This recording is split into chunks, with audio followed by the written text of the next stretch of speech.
So, that said, we still have a lot to learn about it. Yeah, it's Sure.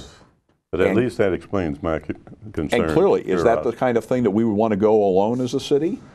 Or does it make sense because the property tax, which is the tax revenue we're specifically talking about, it's a much greater flow to the county than to the city. Yeah, true. Is this the kind of thing that makes more sense to be done by the county? By the county. Yeah. Or because we really want to make it Has happen the county now. done anything like this? County has done tax increment financing in a number of places.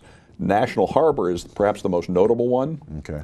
Almost entirely a tax increment financed project to get going. And it's kind of spectacular in the real estate. It's still too young to know what its ultimate success will be revenue-wise, but it seems to be going well. Right. There have been others used throughout the county. They're used throughout the state. Very few have failed.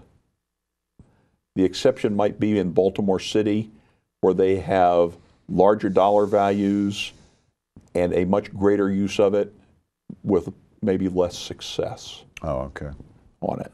Well, Baltimore City, unfortunately, is not in the best of shape. Exactly. And that's maybe not the tool so much as the place it was used. Yeah.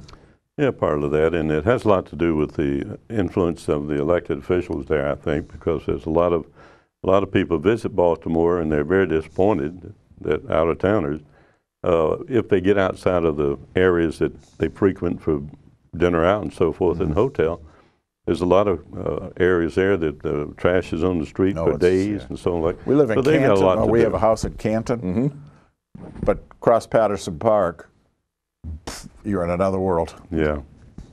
Earlier, actually, end of March, took an old friend up there. He expressed some interest in seeing the area. Yeah. And you're exactly right. The Fells Point to Canton area is certainly very nice. You can clearly see pride of ownership. Sure. Go to the north side of Patterson Park. There's Bowie can't even dream of that distress. It's literally scary over there. Very much so. I mean, burned out buildings, boarded up, burnt out, multi-story buildings. It's very depressing. Yeah, that is a shame. Not a Bowie condition. We are certainly very fortunate. Last comment on Marketplace is there's some, in the master plan, some provision for housing. The area master plan, done, I'll say 2005, don't hold me to the exact date.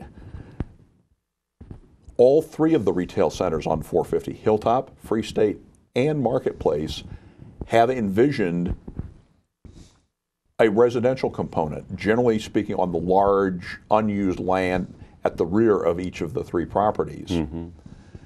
We saw the first development attempt at using that last year with Hilltop Plaza proposed 49 residential units on their parking lot. So far that's not advanced. The city council looked at that and said, no, it doesn't meet our needs. You're proposing market rate housing. We think there's a need for senior housing. Well, they're apparently going to completely redo the rear now, commercially. They were always intending to do that. Yeah. But their big plan involved using the parking lot for residential, which would generate additional revenue to them, certainly. And the plan says it's allowable.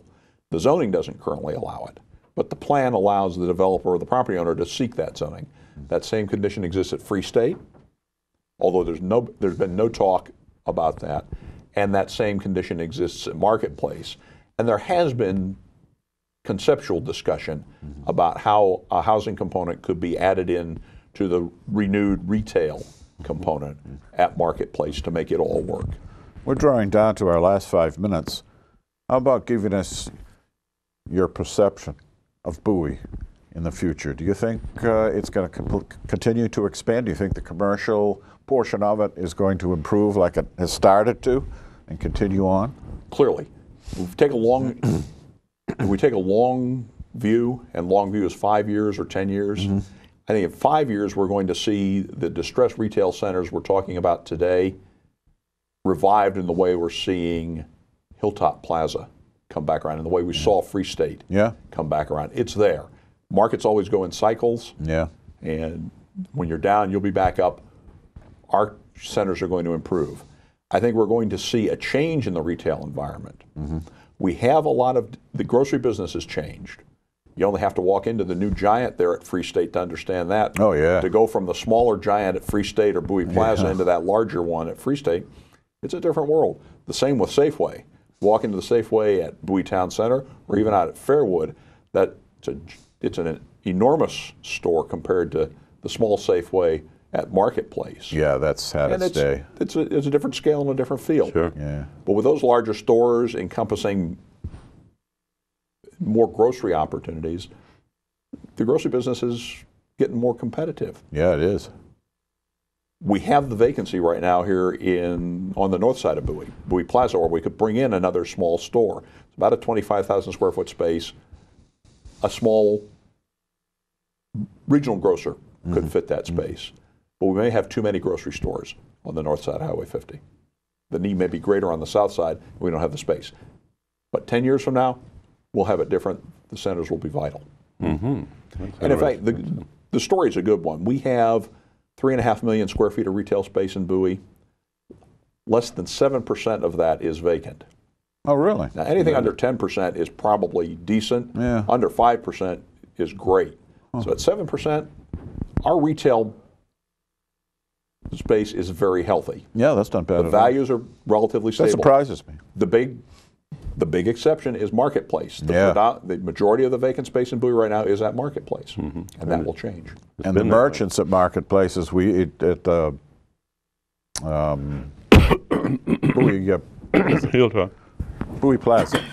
Bowie Plaza. The merchants there are very upset that they're not getting. I would be too. It's a grocery-anchored shopping center. You locate there because you want some of the spin-off benefit for having grocery there, and the grocery is not there. Yeah. It's going to make a big difference there. I'd like, before we got just a few minutes, for your judgment about what's going to happen at the racetrack.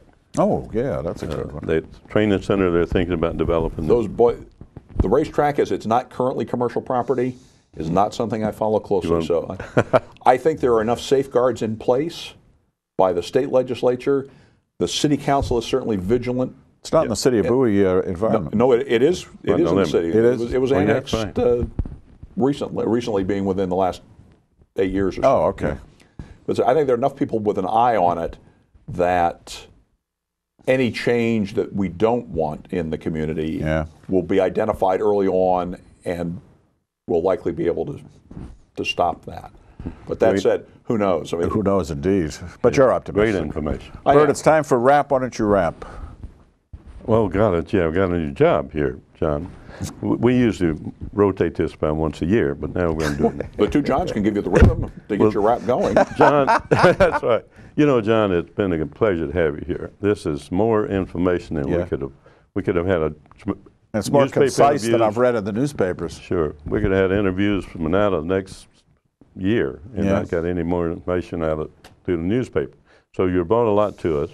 I know your background prior to coming to Bowie, and I know how active you are in the county and all of the community of economic development and chamber and so forth. So I'm proud to have you today. John, I think we got what we were interested in. We did. Thank you. Thank you. It was great having you on. And thanks to our viewers for watching, and we'll see you again next week.